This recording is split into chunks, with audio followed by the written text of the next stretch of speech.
Stephanie was terrible at this book club. I really sucked at book club. I did Fabulous.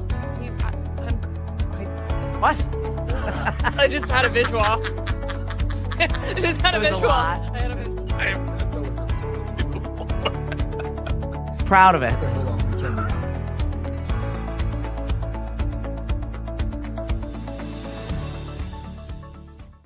What's up, Cape Cod? It is the weekend here live at night. Al, I'm so excited that you're joining me today. I'm excited to join you. Yeah, right. He's like, I don't even know what I signed up for. What am I doing? No, it's cool. So we got Al Laughlin here. We're outside of Knockabout on 13 Lake Ave. That is where you find us here at the brewery proper. Got a show tonight. Right here. So yeah, I look forward to it. I'm looking forward to it too. My hubby's helping you out with a little bit of sound, so he's gonna have to relate to me because I've got a gig tonight, so I'm gonna miss the day show. Ah, man, that's everyone's excuse. But this is not the first time you've been to the Cape. No, I come here like every year. Yeah. Yeah. And Falmouth and Annis and Oh yeah, you were at And, the music room last year. music room. Yeah. Yeah. No, I love coming here. My friends live here, so If you don't know who Al is, he's an amazing musician. Your roots are the samples. yep. One of the bands. Unique You know. genre, 90s alt. I feel like you were a staple of my listening playlist at the time. That's very flattering. Well, because it was a mix of all and music and sounds and stuff that wasn't just popular pop radio, which we grew up listening to, or in my household it was all pop music. Yeah, we were like we were totally different because all the grunge was happening. Yeah. So it was like complete opposite. Well, it was like bopping tunes that you could dance to, but also it had feelings, right? So it was still of that genre. For sure. Yeah. Yeah, it was different live too. So, Yeah. Yeah. It blended all of that. And like when you started, what was your vision for the band? Where you're like, I'm just getting with friends and we're gonna play music and that? Yeah. I didn't have a vision. I just happened to go to a party. Okay. And I met all the samples guys. Those guys have moved out from Vermont, Okay. and I was in Boulder. And so just went to a party, and I met those guys, and that was that. Even play keyboard. And they picked me up.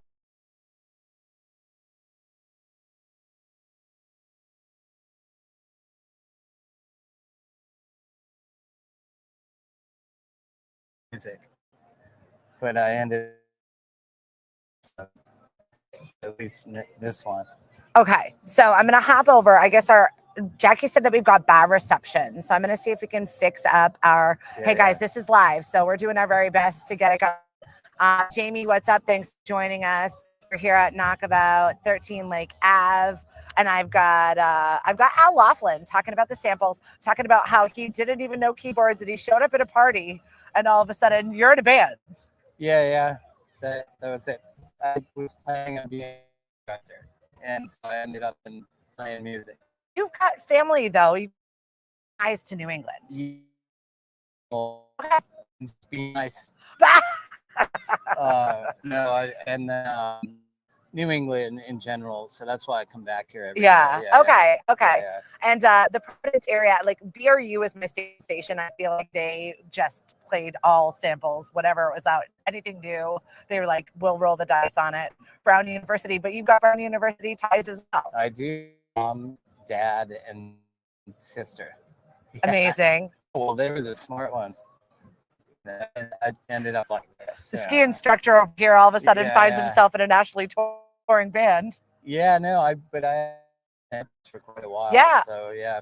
Well, And so that's it. this What have you been working on here with your project, Al's Highway 50? Yeah, and so here it is. And so it's Al's Highway 50. But there was a couple other Highway 50 bands, so I had to call it Al's Highway 50. Okay.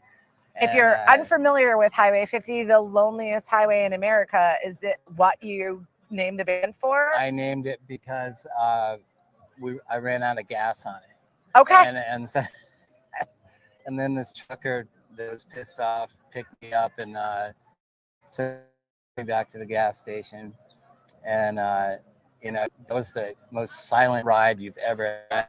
Awkward. And yeah, so yeah, no, and Highway 50 is sort of more on the ska reggae side. Okay. In Colorado, I have horns. East Coast, you know, couture.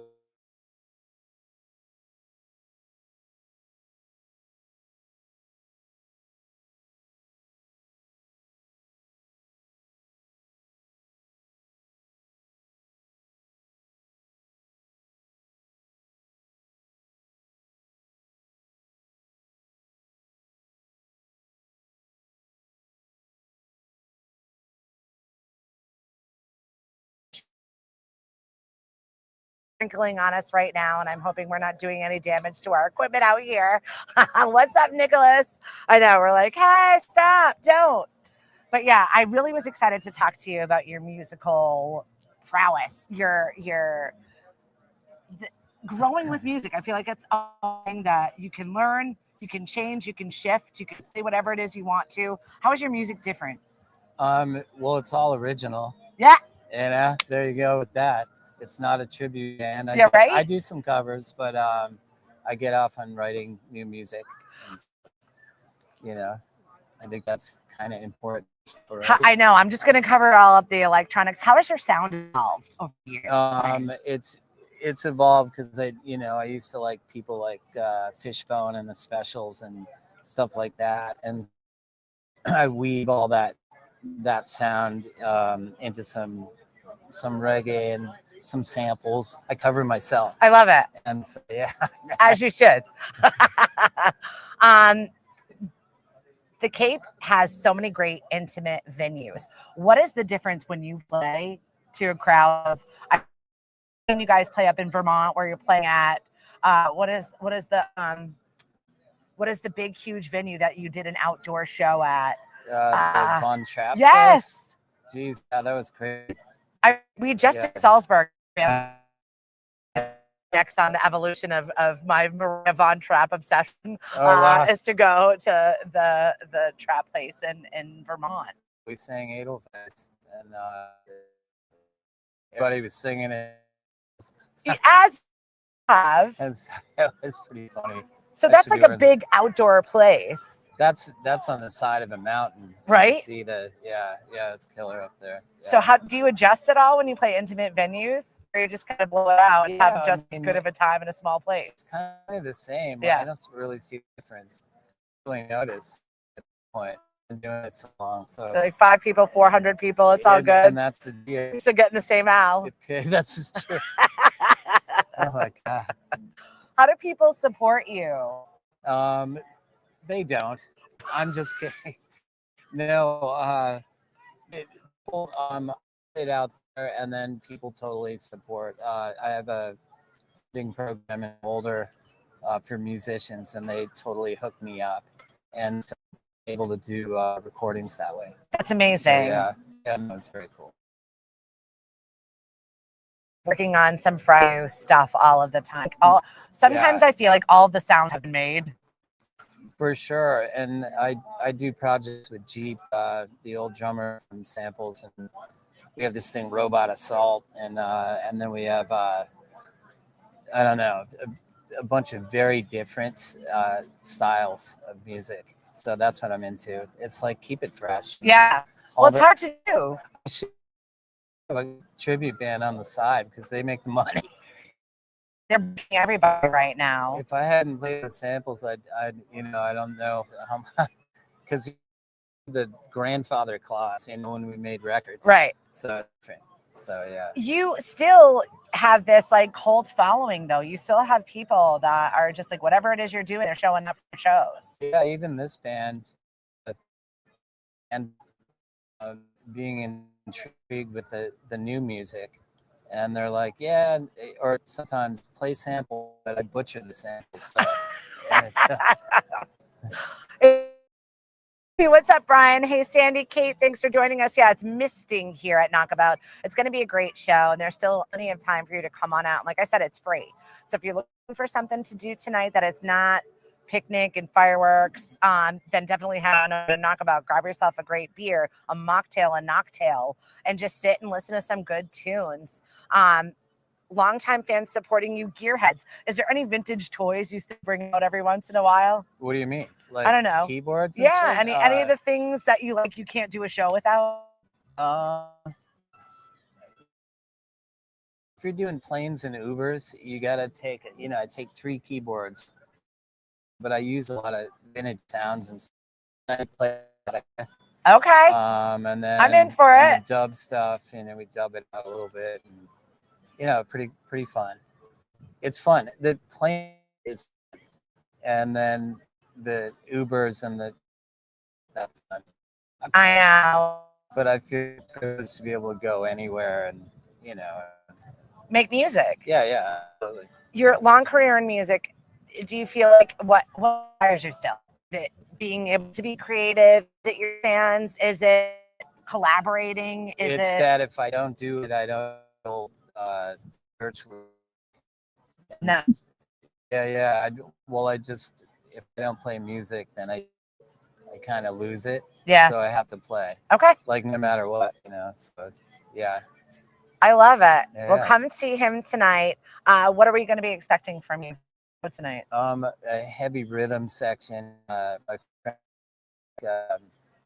on the drums, and he used to play in samples before Jeep. And then my friends Andrew and Jimmy Snyder.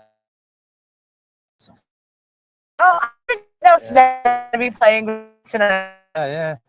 Amazing. Yeah. My daughter up together. So, really? Yeah. Went to LA. They hung out. They've got a great story about how they hung. Yeah. I forget. Neil Young's house, and she was like hanging out. Mom, you're at Neil Young's house. I'm like, shut your mouth. These kids have no idea he's been with me before, right? He still has charts from like 5 years ago. Yeah, for a bit, it'd be fun. Friend. So. See, musically nerd with us tonight over at Knock. You never know. Yeah,